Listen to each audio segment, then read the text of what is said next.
Azir, the Emperor of the Sands. Azir was a mortal emperor of Shurima in a far distant age, a proud man who stood at the cusp of immortality. His hubris saw him betrayed and murdered at the moment of his greatest triumph. But now, millennia later, he has been reborn as an ascended being of immense power. With his buried city risen from the sand, Azir seeks to restore Shurima to its former glory. Thousands of years ago, the Shuriman Empire was a sprawling realm of vassal states, conquered by powerful armies led by all but invincible warriors, known as the Ascended. Ruled by an ambitious and power-hungry emperor, Shurima was the greatest realm of its day, a fertile land blessed by the power of the sun that shone from a great golden disk floating atop the temple at the heart of its capital. The youngest and least favored son of the emperor, Azir was never destined for greatness. With so many siblings ahead of him, he would never be emperor. Most likely he would take up a position in the priesthood or as a governor of some backwater province. He was a slender, studious boy who spent more time perusing the texts collected in the great library of Nasus than training to fight under the stern tutelage of the ascended hero, Renekton. Amid the twisting shelves of scrolls, books, and tablets, Azir met a young slave boy who visited the library almost every day in search of texts desired by his master. Slaves in Shurima were forbidden to take names, but as the two boys became friends, Azir broke that law and called his new friend Zerath, which means one who shares. He appointed Zerath, though he was careful never to endanger him by naming him publicly, as his personal slave, and the two boys shared their love of history by learning all they could of Shurima's past and its long legacy of ascended heroes. While traveling with his father, brothers, and Renekton on the yearly tour of the Empire, the royal caravan stopped at a well-known oasis for the night. Azir and Zerath stole away in the middle of the night to draw the stars and add their own celestial maps to those they had studied in the great library. While they drew the patterns of constellations, the royal caravan was attacked by a cabal of assassins sent by the emperor's enemies. One of the assassins found the two boys out in the desert and was poised to cut Azir's throat when Zerath intervened, throwing himself upon the assassin's back. In the ensuing melee, Azir freed his dagger and plunged it into his attacker's throat. Azir took up the dead man's sword and rushed back to the oasis, but by the time he returned, the assassins were already defeated. Renekton had protected the emperor and slain the attackers, but Azir's brothers were all dead. Azir told his father of Zerath's courage and asked him to reward the slave boy, but his words fell on deaf ears. In the emperor's eyes, the boy was a slave and beneath his notice. But Azir swore that one day he and Zerath would be brothers. The emperor returned to his capital with the 15-year-old Azir now his heir, and released a merciless campaign of bloodshed against those he believed had sent the assassins. Shurima descended into years of paranoia and murder as the emperor took revenge on any he suspected of treason. Though he was now heir to the throne, Azir's life yet hung by a thread. His father hated him, wishing he had died instead of his brothers, and the queen was still young enough to bear sons. Azir trained in combat, for the attack at the oasis had revealed how little he knew of the deadly arts. Renekton took up the task of teaching the growing prince, and under his aegis, Azir learned to wield sword and spear, to command warriors, and to read the ebb and flow of battle. The young heir elevated Zerath, his only trusted confidant, and made him his right-hand man. To better counsel him, Azir tasked Zerath with seeking out knowledge wherever he could find it.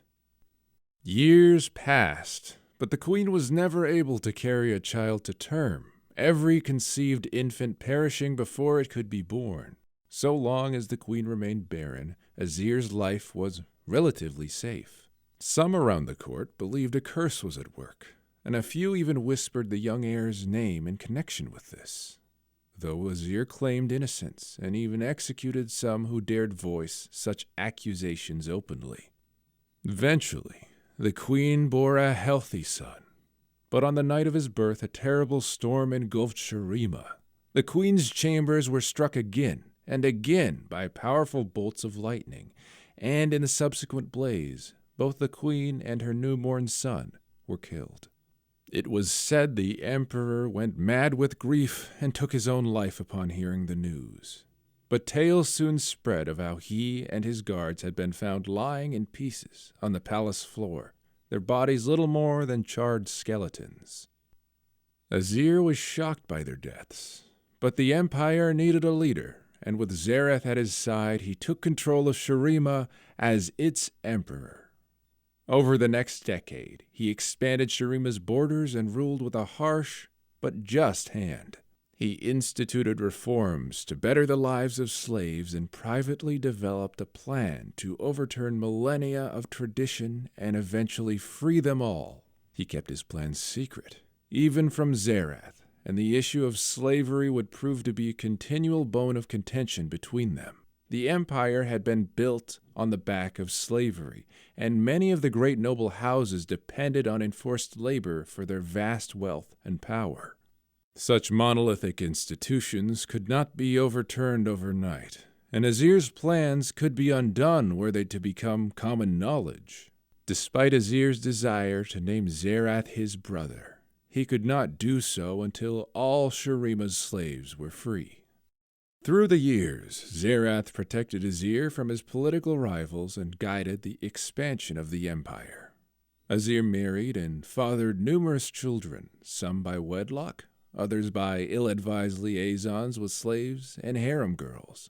Xerath stoked the emperor's grand vision of an empire greater than the world had ever known. But to stand as ruler over the entire world, Xerath convinced Azir that he would need to be all but invincible, a god amongst men, an ascended being. As the kingdom reached the zenith of its power, Azir announced he would undertake the ascension ritual, that the time was right for him to take his place alongside Nasus and Renekton as their glorious forebears. Many questioned this decision. The ascension ritual was highly dangerous and intended only for those near the end of their lives, those who had devoted their lives to Shurima and whose service was to be honored with ascension. It was for the Sun Priests to decree who would be blessed with ascension, not the hubris of an emperor to bestow it upon himself. Azir would not be dissuaded from his rash course of action, for his arrogance had grown along with his empire, and he ordered them to comply on pain of death. The day of the ritual finally came, and Azir marched toward the dais of ascension, flanked by thousands of his warriors and tens of thousands of his subjects. The brothers Renekton and Nasus were absent, having been dispatched by Xerath to deal with an emergent threat. But still Azir would not turn from what he saw as his great destiny. He climbed to the great golden disk atop the temple at the heart of the city, and in the moments before the Sun Priests began the ritual, he turned to Xerath and finally freed him. And not just him, but all slaves. Xerath was stunned into speechlessness, but Azir was not yet done. He embraced Xerath and named him his eternal brother, as he had promised he would do all those years ago. Azir turned as the priest began the ritual to bring down the awesome power of the sun.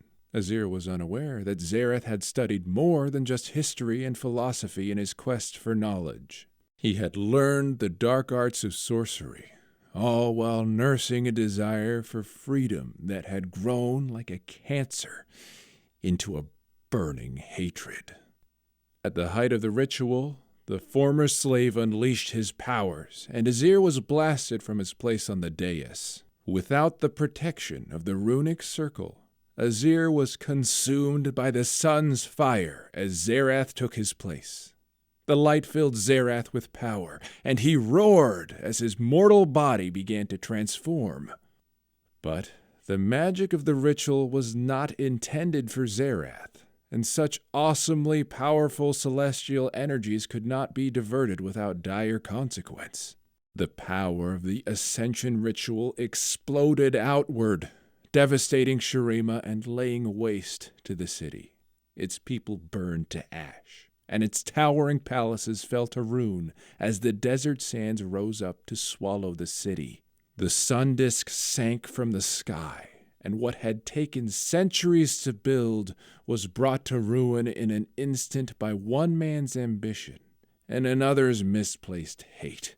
All that remained of Azir's city were sunken ruins and echoes of its people's screams on the night winds. Azir saw none of this. For him, all was nothingness. His last memories were of pain and fire. He knew nothing of what befell him atop the temple, nor what became of his empire. He remained lost in timeless oblivion, until, thousands of years after Shurima's doom, the blood of his last descendant spilled on the temple runes and resurrected him. Azir was reborn, but was yet incomplete, his body little more than animate dust given form, held together by the last vestiges of his indomitable will. Gradually resuming his corporeal form, Azir stumbled through the ruins and came across the corpse of a woman with a treacherous knife wound in her back. He did not know her, but he saw in her features the distant echo of his bloodline.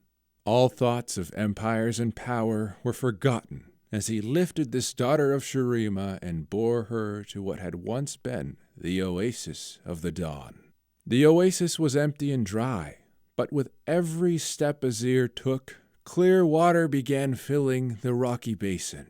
Azir immersed the woman's body in the restorative waters of the oasis, and as the blood washed away, only a faint scar remained where the blade had pierced her.